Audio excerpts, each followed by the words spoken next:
There is a crisis here. Millions of people have fled Venezuela as the country crumbles.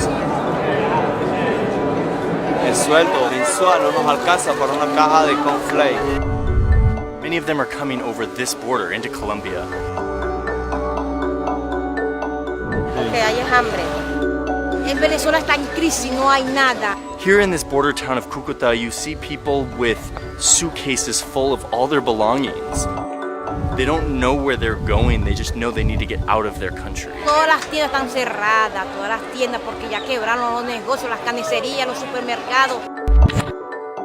If you need proof of how bad it is in Venezuela right now, look at this purse. This purse is made entirely of the bills of the Venezuelan currency, the bolívares. Inflation is so high that this money is now completely worthless. And so my friend Jorge over here has gathered a ton of this stuff and turned it into commodities, into purses, into sculptures.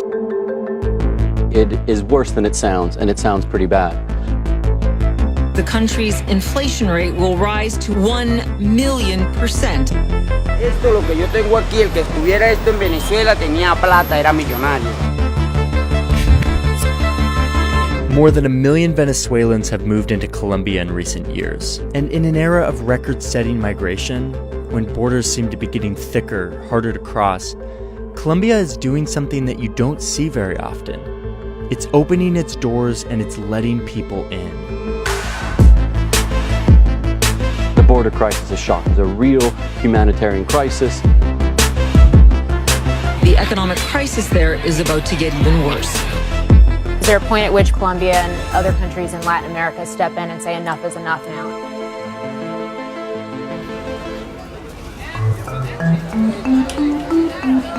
This border town of Cúcuta is now totally bustling. This is the very end of the border, right as people are entering. So the one thing that you'll hear that is a little interesting is se compra cabello. We buy hair. So you continue on their way to make some money as the women will sell their hair. Basically get 100,000 pesos, which is like $30. I'm eating a Venezuelan style hot dog. And the guys are reflecting on how much this hot dog would cost if they were trying to buy it in Venezuela with the current economic situation.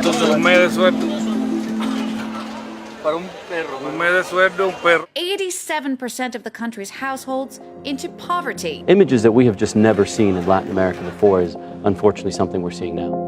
The collapse of Venezuela didn't happen because of a civil war or a natural disaster, but rather the colossal economic mismanagement by the country's leader, Nicolas Maduro. In just a few years, Maduro grabbed control of most of the government and then drove the country into an economic disaster worse than the Great Depression and the fall of the Soviet Union. Hay mucha gente pobre y con hambre. Que no se consigue medicina, la enfermedad de los niños, las vacunas. En Venezuela ahorita un almuerzo sale un realero. Of the 2 million people who have left Venezuela in the midst of this crisis, about 1 million have come to Colombia, easily more than any other country. The response by most countries in the region has been to put up new measures to stop migrants from flooding into their country, but not Colombia. Here, the border stays relatively easy to cross. And even though Colombia already has millions of its own people in need of humanitarian assistance, the Colombian people and politicians continue to let these migrants in. So I have decided that we're not going to close the border. We have to give them support. Now we're in the refugee camp, is what they're calling it. And here the government provides all sorts of services to these people. Hay odontología, hay asistencia legal, asesoría psicológica. Haircuts and manicures. Today in the camp they're playing music, some Colombian, some Venezuelan, and everyone, locals, migrants, starts singing and clapping along.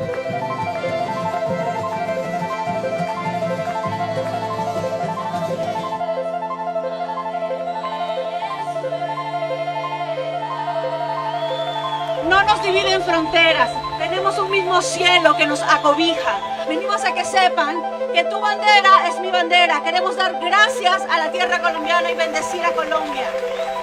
Eso que estamos muy agradecidos con el pueblo colombiano, porque personas como ella, nosotros nos podemos alimentar.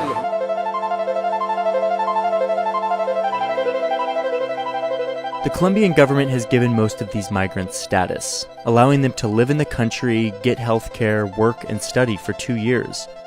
But it's not just the Colombian government opening its doors. In a neighborhood near the border, people have started taking migrants into their homes, indefinitely and for free. Pero yo acá tengo sino 4. Cuatro. 4 nomás. ¿Es una familia? Sí, es una familia. No me da miedo. Sé que si lo hago de buen corazón, yo sé que Dios no va a dejar que a mí nada malo me suceda. Hola amigos, ¿qué tal? O sea, ustedes también tienen sus propias necesidades. ¿Cómo lo hacen llevar las necesidades de otras personas? ¿Es difícil eso? Sí, claro. No es fácil, pero uno es guerrero, uno como colombiano es luchador. Uno dice, no, pues ahí aguantamos para todos. Ahí desde que traten de aguantar, ¿no? ¿Sí? Carlos también nos ha ayudado, que eso sí, siempre lo vamos a agradecer, pero...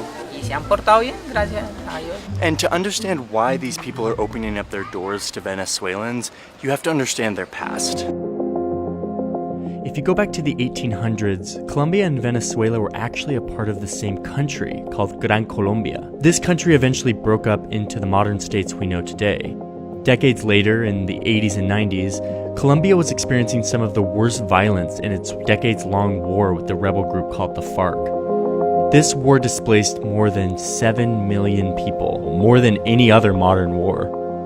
Hundreds of thousands of those people fled to Venezuela, where the economy was thriving. And the Venezuelans took them in. Yo fui a Venezuela, yo fui al oriente de Venezuela, estuve 2 años allá. ¿Y los venezolanos? Me atendieron muy bien, la gente allá es muy acogedora. So in a sense, this is the Colombians' way of paying back the Venezuelans for the hospitality they were given. Here at the border, you go down the street a little bit and you see this sign that says, "Welcome to Colombia." Above it, it says, "Colombia and Venezuela united forever." In spite of these two countries being different, having very different governments, there is this common identity among the people. But there are reasons to believe that this sense of solidarity might not last forever. A slew of crimes allegedly committed by Venezuelans have led to a new wave of skepticism in the country. Earlier this year, the police chief in this border town told people that they shouldn't rent their properties to Venezuelans after a migrant was arrested for a homicide. Bueno, como antes que tú llegabas y pase, te servían a uno al 100%. Ahorita hay esa desconfianza porque hay venezolanos que de verdad, lastimosamente, hemos hecho lo malo. But despite the growing skepticism, many Venezuelans continue to see tremendous support in Colombia, a country that has chosen to keep its doors open to the thousands of migrants who come in every day. I'm so glad you've watched episode 1 of Borders Colombia. I've got a bunch more episodes coming your way, another one next week, so keep watching. And I want to say a huge thank you to the Borders local network. They allow me, an outsider, to come into this place and to understand it in a better way. So thank you to the locals who contributed, and stay tuned for more Borders.